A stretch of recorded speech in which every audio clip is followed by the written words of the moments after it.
Quem nunca recebeu de um aplicativo a notificação com a função Oi Undefined tem um cupom para você? Isso acontece, e um dos motivos é o mesmo motivo pelo qual essa string está renderizando undefined, onde deveria renderizar um valor dinâmico. Vamos entender esse motivo? Aqui no app.js, eu vejo um objeto move que contém o nome, o diretor e o protagonista do filme, e dentro dessa função, uma template string está sendo retornada, e essa template string contém algumas interpolações com expressões que deveriam renderizar os valores das propriedades title, director e steering role desse objeto. E se eu olhar o console, eu vejo que essas interpolações estão renderizando undefined. E isso está acontecendo porque esse this dentro da função, ao invés de referenciar o objeto que contém essas propriedades, está referenciando outra coisa. Que outra coisa? Se aqui dentro da função eu invocar um console.log que recebe this, eu vejo que o this está referenciando o objeto window. Como o objeto window não tem as propriedades title, director e steering role, essas expressões resultaram em undefined. Undefined foi convertido para string e renderizado na string.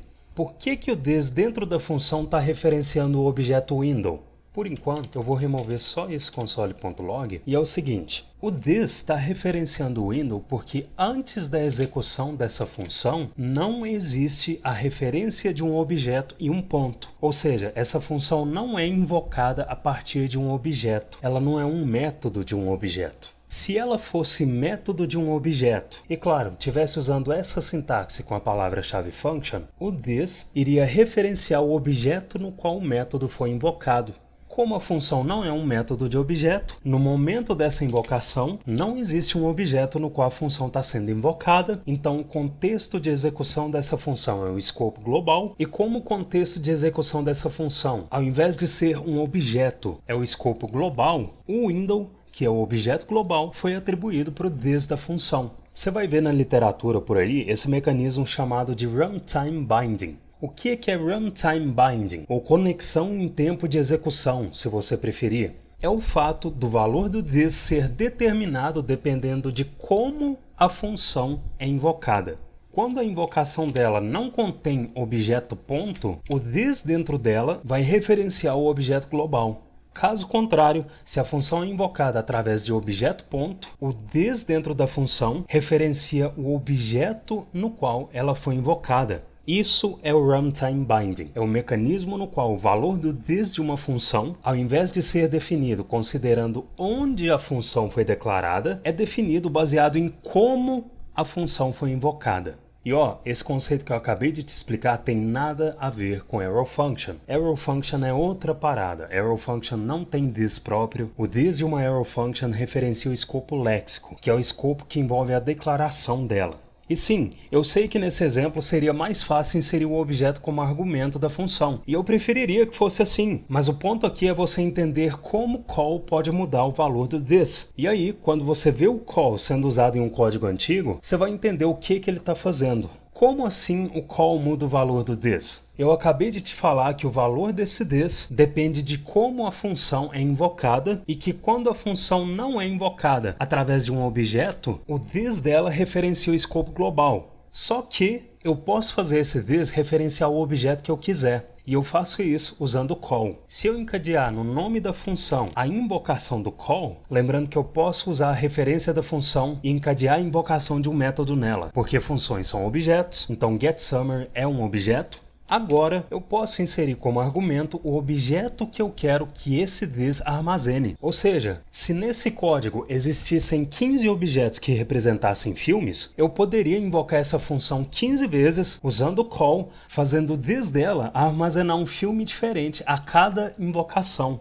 Então, quando eu insiro o objeto move como argumento, agora o this armazenou o objeto move, então se eu remover esse console.log da função e inserir essa expressão como argumento de um console.log, agora os valores das propriedades são renderizados na string porque o this referenciou o objeto move. E antes de refatorar esse código, eu vou te mostrar um outro método idêntico ao call que você também pode encontrar em códigos mais antigos, que é o apply. Por que o apply é idêntico ao call? Observa que se eu substituir a invocação do call por apply, os valores das propriedades continuam renderizados na string normalmente. Ou seja, o apply também faz o this dentro da função referenciar esse objeto que foi inserido como argumento da invocação dele. A diferença do apply para o call é a forma com que eles recebem argumentos opcionais. E agora eu preciso que você se desligue um pouco desse exemplo, porque o que eu vou mostrar tem fins didáticos e não tem relação direta com esse exemplo.